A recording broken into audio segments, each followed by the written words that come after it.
Pwede bang ako na lang mag-file ng life insurance claim? For instance na beneficiary, walang legal na kakayanan para mag-handle ng claim. Pinahintulutan po siya magkaroon ng legal guardian or representative. I'll take care of the arrangements sa burial ng daddy. Itong mga documents na kailangan. Firmahan mo naman. Ako nang bahala. Yuan! Oh! Hello, Lani. Naku, I don't think makakapunta kami sa funeral. Wala na nga si Mami. Hindi pa naman ikaw. Paano na kami ni Nono?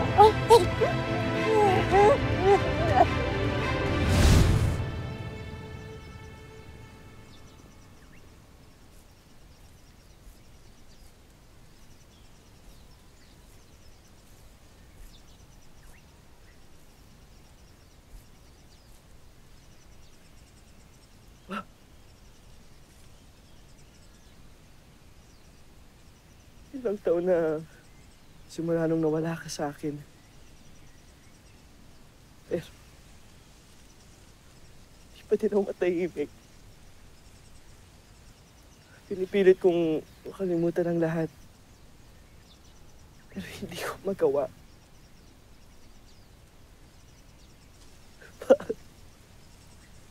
Please, help me.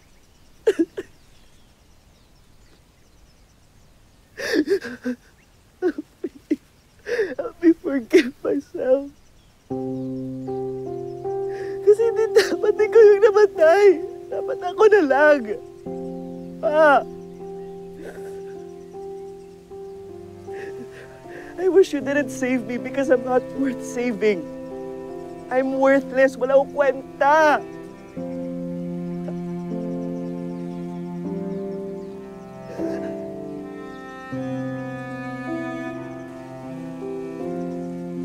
Really sorry.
Watch where you're going! Bulag ka ba o hindi ka lang tumitingin sa dinadaanan mo?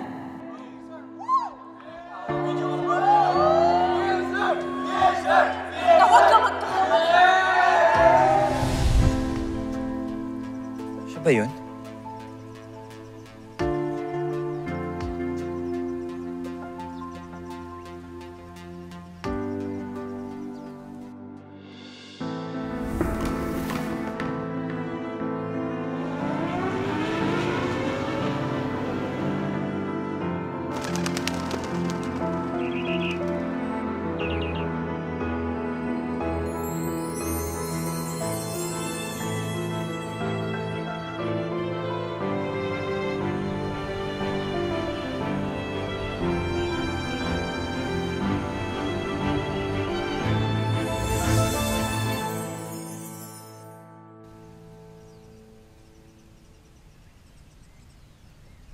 Talaga ba?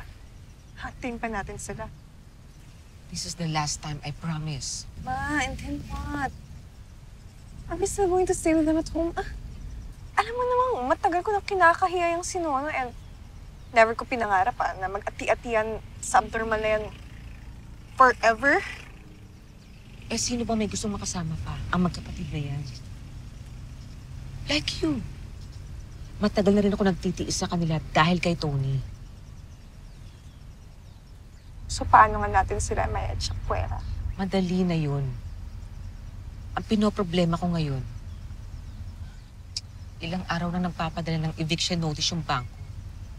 Eh, kailangan natin makaalis ng bahay bago pa tayo mapalayas.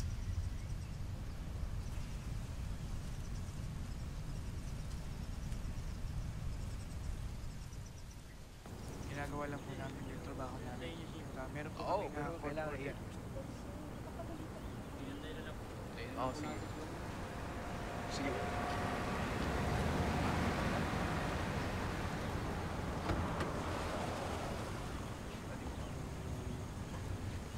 Ano to? Ano nangyayari dito? May kailangan ho kayo? Are you Mrs. Villarazon? Yes, that's me. Siguro naman ho, nakatanggap na kayo ng eviction notice. I'm sorry ho, but you have to vacate this house within 24 hours. Ho?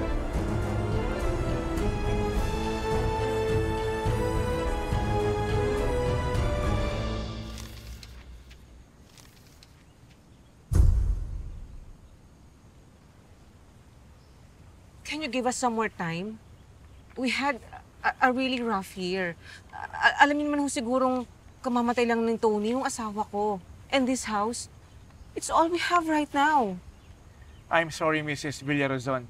We can't give any more time to you. We have already sent you sufficient notices. Sana noon pa ito inasikaso ng husband nyo, pero hinayaan niya lang. I'm really sorry. Sir, wala po kasi kaming malilipatan. Pwede naman po kami bigyan ng palugit. We've already given you months of extension. Lahat ng gamit sa loob ng bahay, pati mga sasakyan, kasamang kukuhanin ng bangko. Wala ho kayo madadala na kahit anumang gamit, mga damit lang at maliliit na bagay.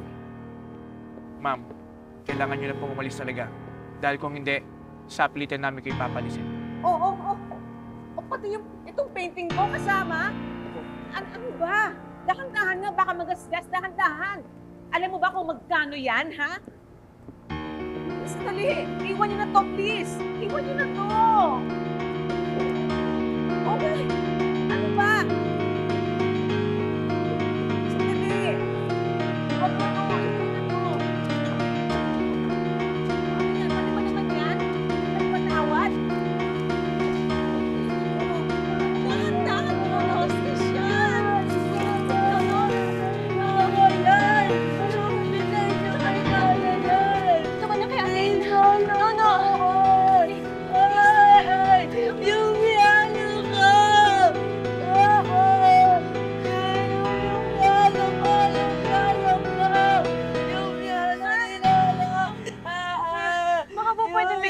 Kahit isang linggo man lang. Wala na po kami kamag-anak na malapit dito.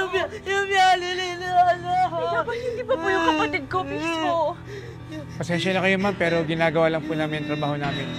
Pasensya na po talaga. Sir,